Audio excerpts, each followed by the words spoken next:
Another blood-red sunset and yet another moon face, and still another 100 miles to my next resting place.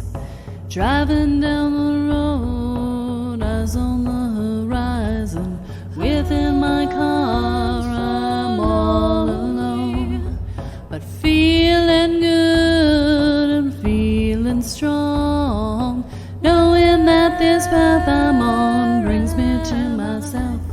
I'm driving. Hey now all, I'm Joey C. Welcome back to another episode of Spirit Sherpa. This is the show that helps and encourages you on your journey to unlock your magic mojo. With me, as always, is the Spirit Doctor, Kelly Sparta. Hey, Kelly. Hey, Joey. How's it going? It's going well. It's a little rainy, but otherwise good. Yeah, well, spring is here. We're out of the winter.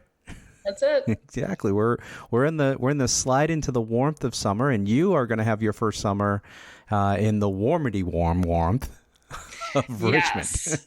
Well, I'm actually already having hints of summer here. It's been in the 80s off and on here for the last month.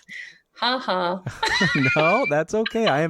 I am quite okay with some of the weather that we've been getting up here in Boston. It's been that gorgeous high 60s, low 70s kind of stuff. Oh, I good. will take that. Yeah, for a long time I was hearing you guys whine that, the rain would never end and the cold would never end, and could somebody just turn off the water? Exactly. Well, it is raining again today. Yeah, I remember posting a few weeks ago from a festival. I took a selfie with Jeff and we posted the picture saying, hey, it's 72 and we're out in the weather and it's sunny. And if you're looking for spring, it's here. It's in Richmond. Come to Richmond. Come to Richmond. I'm telling you, the tourist board should hire you guys. I'm telling you. We're all about Richmond, man. You're inviting everyone down. So we've got an interesting episode we're going to talk about today. The idea today is coming from a listener named Michael, and Michael asked you to give him a little more information on grounding. And you said there needs to be more than that. Yeah. If you're going to talk about grounding, you also have to talk about centering. And the reason for that is that there are times that you can ground and there are times that you can't. And on the times that you can't ground, you got to center. Okay. And, especially if you're thinking about getting on the express train with me and like amplifying and speeding up your spiritual growth, grounding is not always an option. So. Okay. Well, what's the difference between the two? Okay. So grounding is taking your energy and connecting it into the earth. If you've ever done a meditation where you had to put your roots into the ground, mm-hmm. That's effectively grounding, okay. Right? So it's taking the energy of the earth and allowing it to help you feel more solid and more connected into physical reality. Okay. It's super helpful when you start to float up out of your body. I was actually at an event yesterday, and one of the guys does lights and sounds. So he puts light goggles on and he does binaural beats and stuff like that. In the process, the people who are coming out who had done the gamma version of this were all like, I am not entirely in my body. And I'm like, that's great. Enjoy the high. When you go to leave, though, come and see me so I can ground you before you have to drive. Because one should not drive unless grounded. And so, that sort of thing where, sometimes we do things. We may do breath work. We may do a meditation that takes us up and out of our body. We may do these energy things where we get a little ungrounded, and then knowing how to ground is super helpful in that scenario. Yeah. Right.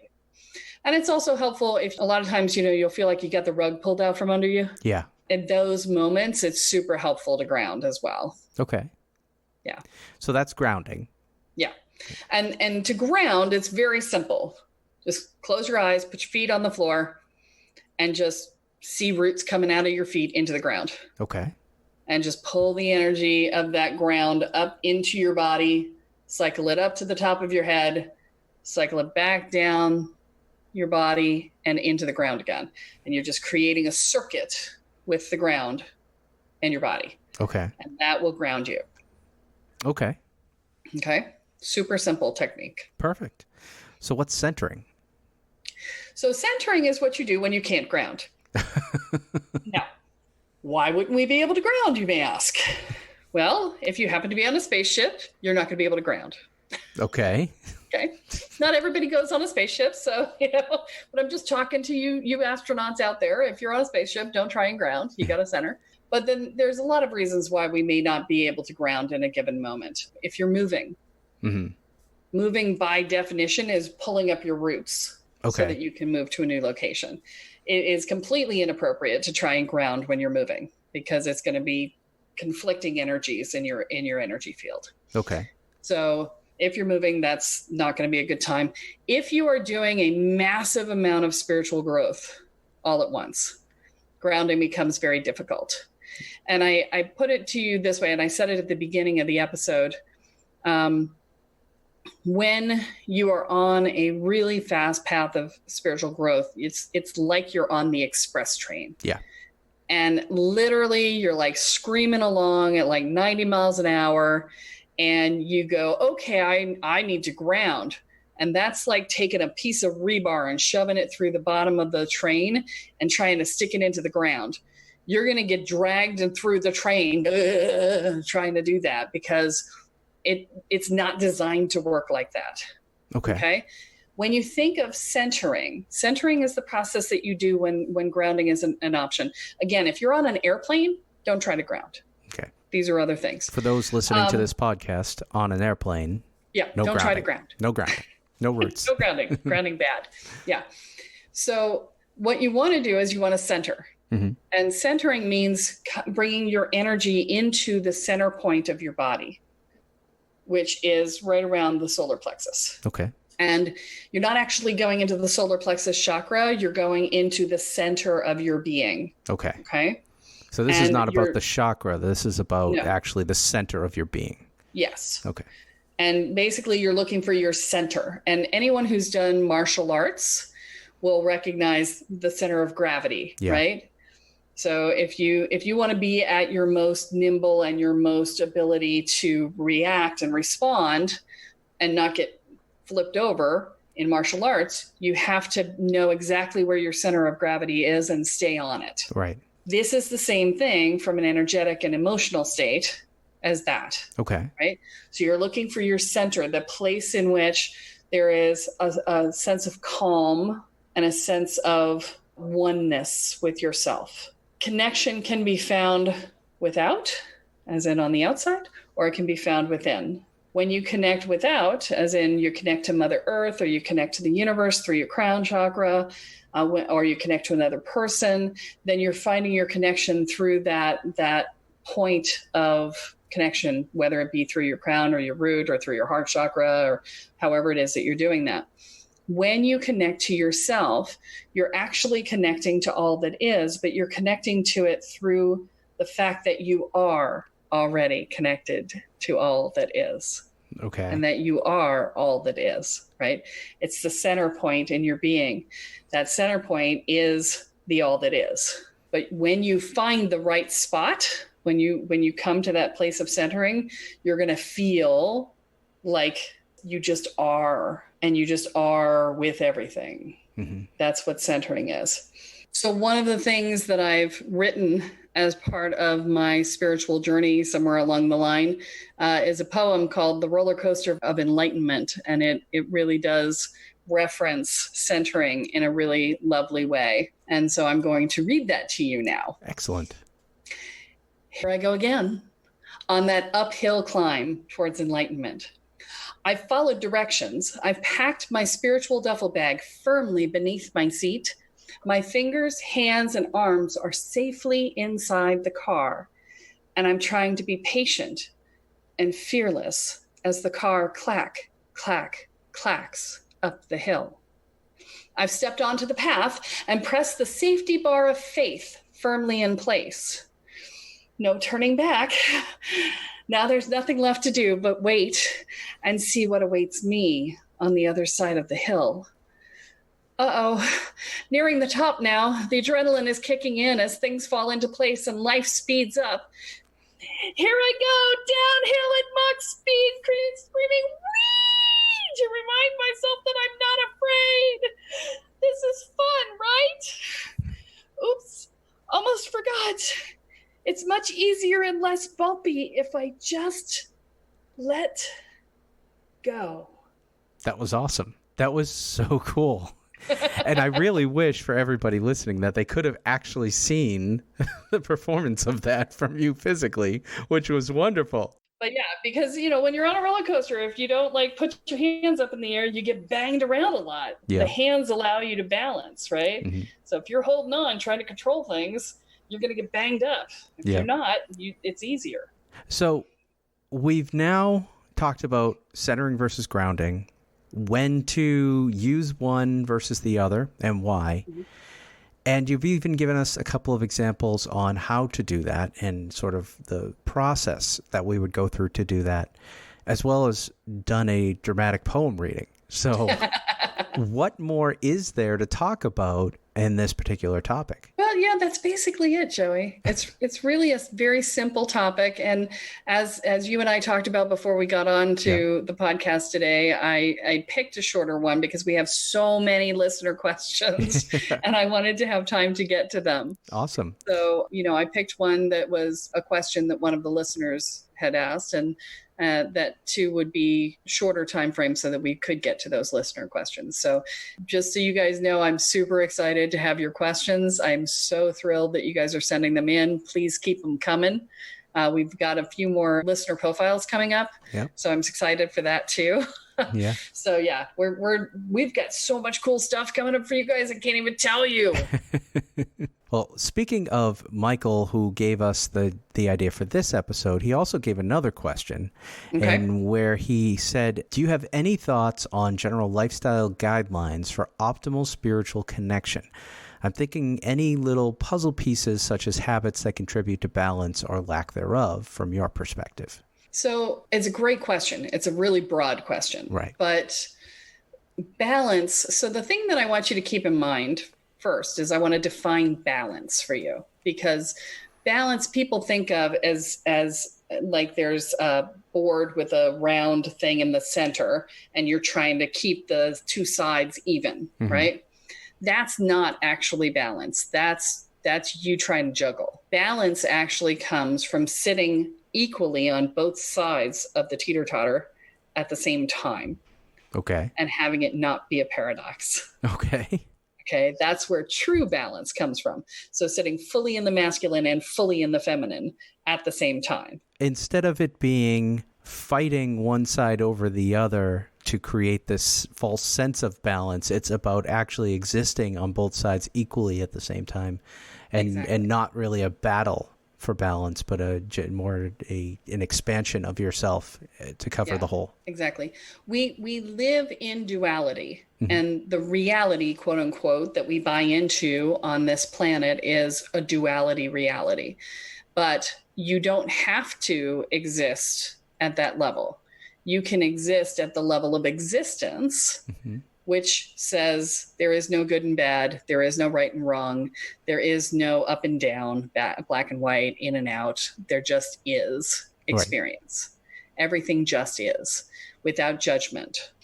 And when you sit in that place of existence, that's when you let go of the attempt to control. That's when you let go of the judgment, because judgment is a duality concept.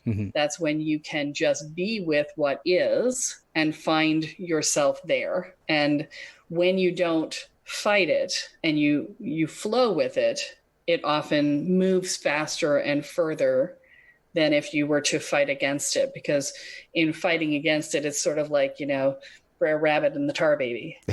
Right. So I just want to start with that being my definition of balance before I give you these answers, because it was important to say that. The very first thing I'm going to say is probably the simplest and the hardest, and that's presence. Presence is the act of not being in the future and not being in the past. Not having any part of you in the future and not having any part of you in the past.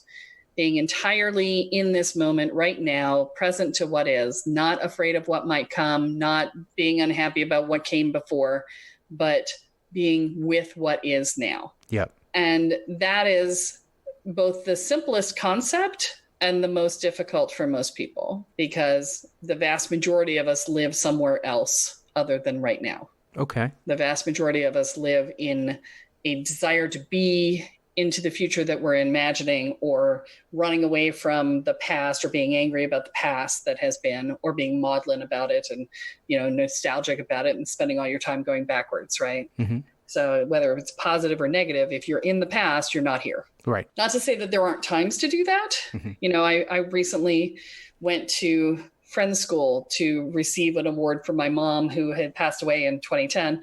They inducted her into the Athletic Hall of Fame. Okay. And so I went to receive that and spoke to a lot of her classmates and got to learn a lot about her past, and got to talk about my time at Friends School, because I went there as well. So that was a time to be present with the past, because that was what was happening right then. It's not to say that you can never look at the past and you can never look at the future, but that the vast majority of your time should be spent in the moment. Because what happens is, if you over attend to the future, then what you try and do is you try to be there now, which often means you try to skip steps to get there. Okay. Because you're not paying attention to what's next. I used to do that one all the time. I'm like, but I could see it so clearly. It's right there. And I could just be there, right? I could just be there. I could just be there. And it's like, no, you skipped like 4 steps. And now the foundation is no longer structurally sound. And then what you're trying to build doesn't ever come into fruition, right? Because you never spent any time in the present. Exactly. Yeah. So when Michael says guidelines for optimal spiritual connection, a large part of that, then what you're saying, is to exist in the present, in the moment, and experience the moment. And that brings you allows you to come to a state of balance, which is not about the struggle between balance and unbalance, but about the ability to extend yourself, to exist in the duality, in the moment. Yes. And when you're just present in the moment and you're not bringing your past into it, it's much easier not to judge. Okay. You let go of some of that baggage. Right. So another thing that happens with my people all the time in relationship is that they get very excited about what could happen next in a new relationship. They're like, oh, what could happen? Where are we going? How's it? Oh, we're going to get married. We're going to do this. We're going to do. You've got a fun look on your face there, Joey. With people I talk to, I hear that so often. Then what happens is that the reality that they've painted in their head, which wasn't never a reality, it was some sort of future thinking they had. If something goes off course, then it creates this massive tidal wave of disappointment. Yes. And that is such a downfall of avoiding the moment and trying to live in the future. Exactly. And so that's another way that living in the future can kick your ass. Yeah. Right? Yeah, absolutely. So this is what I mean about staying present. Mm-hmm. It's like, yes, I'm excited about the future. Right. And in this moment, I'm going to be excited about being with this person right now. Yeah. Don't shove the excitement into the future. Keep it here with you now. It's okay to be excited about the future. Right. Be excited now. Yes. Be excited about the future in the moment of now. Exactly. Be excited about being here now, and rather than shoving it forward. Yeah. I often tell people to be excited about what the future may hold, not try to paint that picture before you reach it. Yes. That's a beautiful way of putting it. Yes. All right. Well, I think that was a pretty awesome answer for that question from Michael. And thank you to Michael for not only that question, but also the idea for this episode as well. And we have a couple more questions that we're going to get to. The next one is from a listener named Renee. And Renee says, recently, when I'm in that state between asleep and awake, I've felt something trying to envelop me. In that moment, I do feel fear, but if I firmly tell it to stop or go away, it does. I'm curious as to what this could be and whether I should be worried or embrace it. So the space between awake and asleep is actually referred to as a liminal state. Okay. Liminal, liminal. Okay. So a liminal state is that state on the edge between one state of being and another. It could be asleep and awake. It could be between this reality and the next. It's that changeover point, that archaeus of shift between one and another. When you're in a liminal state, there are a variety of things that could be happening. Mm-hmm. The question is a little vague in that regard, but I will say that when I was going through energetic upgrades in my field, and I would be in a liminal state, there would be a moment where I would begin to vibrate. Okay. And I wasn't sure if it was real or if I was imagining it. And a friend of mine happened to be walking by as I was napping on the couch one day, and it started to happen. And I was very still. And I said, do me a favor, come over and touch my arm and tell me if it's vibrating. And he said, yeah, your arm's vibrating. I was like, oh, that's cool, right? So it was actually happening. So my instinct with this, something enveloping you, I would say what I would do is I would put some protections on your room and see if it still happens. Okay. If you're sleeping in protected space and it still happens, then it's probably something happening within your energy field that you could probably just give yourself over to and let it happen. Okay. If it does not happen when you are in protected space, then there's something trying to get in and get to you. Okay. At which point, sleep in protected space, right? And what are ways that a person can put protections in their space for when they're sleeping and unconscious? Do shields and things work, or would it be wards or something like that? No, it would definitely be wards. It would be, you can either ward the room or just set a circle before you go to sleep. Okay. And we did an episode on how to set a circle, right? Yeah. Yep. Okay. So just set a circle before you go to sleep. I like to have physical things in my space that I can anchor my words to. Okay. So for instance, in my house, I have copper balls that are holding the corners of my main living space, which is where I do most of my energetic work with people. And I also have another set in my bedroom that just serve to protect the bedroom and as we're sleeping. And I have wards on the whole house. And I have screens on the doors and chipper shredders on the doors and things. we talk so often about your balls, Kelly, that I think at some point you're going to need to post them either on Facebook or that's a great Instagram post. You always talk about how you have a hard time picking Instagram. Kelly's balls should be one of the topics that you post on there. So for Renee, in the context of this, it's hard to say from what I'm hearing on what you're saying. It's hard to say exactly what it could be, but one way she could do it is sort of knock out some of the variables by setting a safe space for herself to sleep in. And if it continues to happen, then it's probably something along the lines of those energetic upgrades like you were talking about, something that's happening in her energy field versus something that's trying to get her. Exactly. All right, so we've got Renee handled. We've talked about Michael's questions. Now we've got one final question here, and it comes from Lou. And Lou says, I'm wondering if you could talk about when two different timelines merge. I think I have just experienced the emotions and intense triggers of a past life mixing with this one. OMFG, it's been insane, or I'm going insane, one or the other. I will happily keep listening. Love, Lou. Yeah, Lou, you're not going insane. And in the interim, Lou and I have had a discovery call, so I know what was going on with this, and we've kind of talked about this, but I want to talk about it for our listeners in sort of more the abstract. Excellent. And so this happens a lot, actually, where when you start to wake up, you start to remember past lives, and things will overlay. And so, for instance, I remember a decade ago, when I was getting ready to do a really big piece of magic, there were like 15 different women that I met in that time frame who were all women that I had been in the temples of Babylon with. Okay. And I just kept meeting more and more priestesses of Babylon. And I was just like, oh my God, oh my God, oh my God. Everywhere I turned, there was somebody. And it was all within like a year period, right?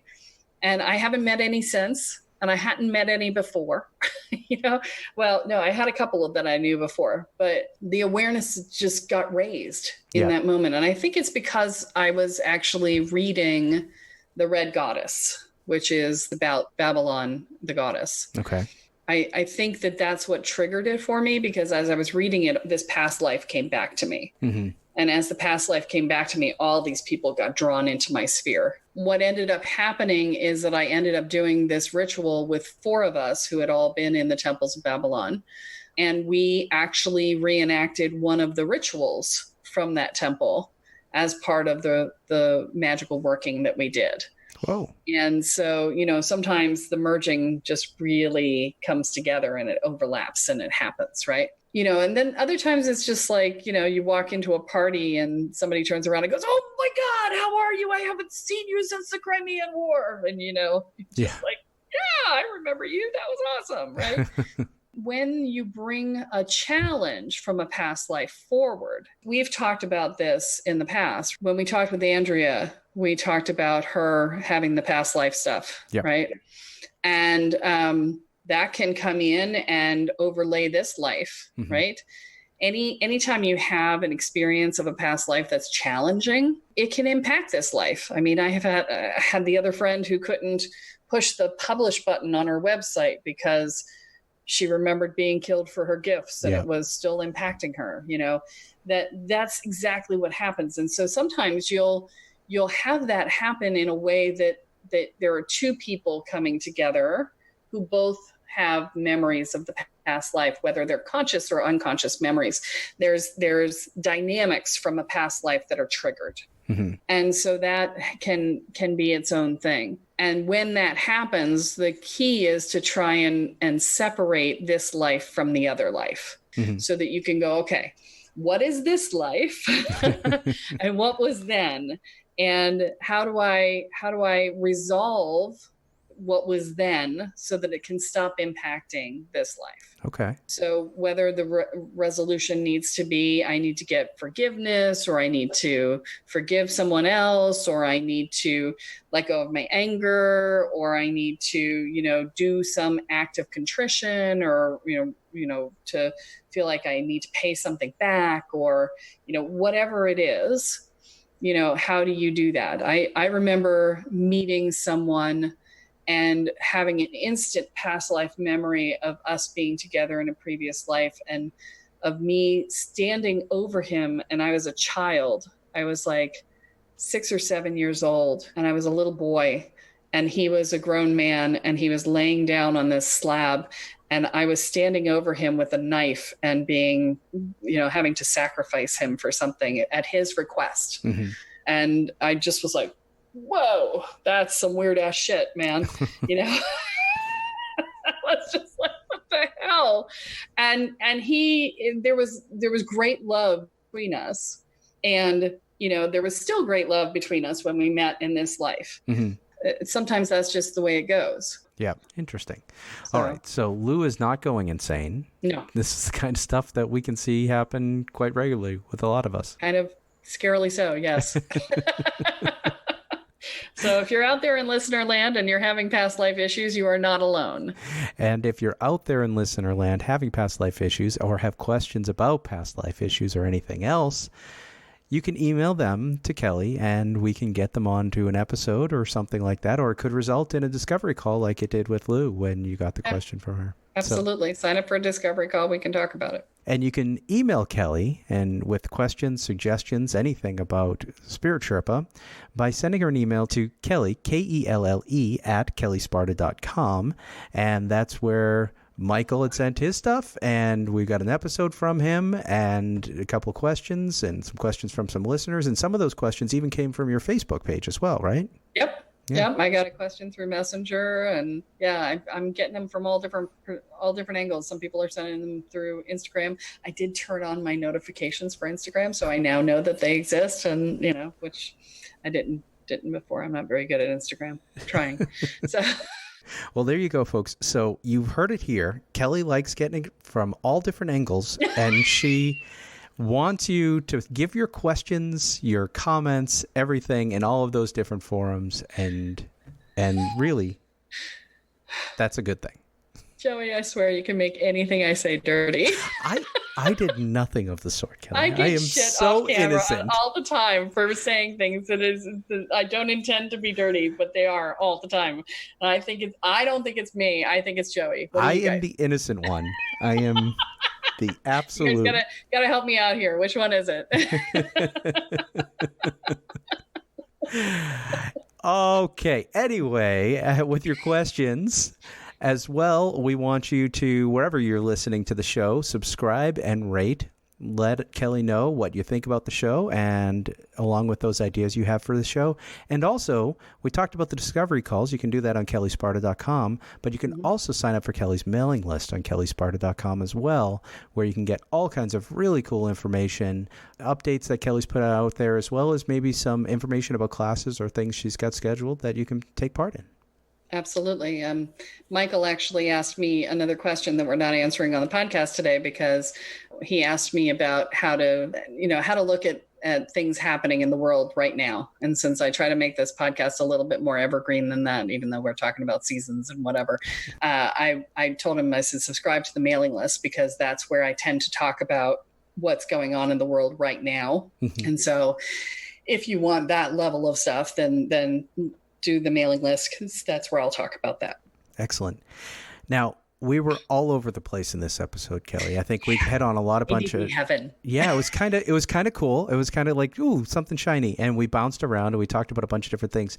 Is there anything you want to say to sort of wrap up the entire episode in a little bow, and as we send people on their way, one of your quips of wisdom that often come from you? Well, so it's completely unrelated to the episode, but it is what is showing up over and over again for my students, and every time I get somebody on a coaching call. So I'm going to give you my quote, that we provide the destination and the motivation. The universe provides the navigation. Let that sink in for a moment, and there you go, folks. Kelly's quips. That's a whole nother thing you need to do.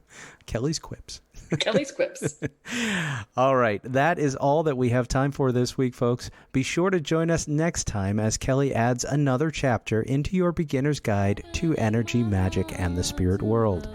I'm Joey C. here with Kelly Sparta, and you have been listening to Spirit Sherpa. So long, everyone. Bye-bye. Each mile I travel over 13,000 now. I leave behind a little fear. Spirit Sherpa is the sole property of Kelly Sparta Enterprises and is distributed under Creative Commons BY-NC-ND 4.0 license. For more information about this licensing, please go to creativecommons.org. Any requests for deviations to this licensing should be sent to KELLE@KELLESPARTA.com. That's Kelly@kellysparta.com. To sign up or to get more information on the programs, offerings, and services referenced in this episode, please go to kellysparta.com. This episode of Spirit Sherpa has been produced by Honu Voice Productions.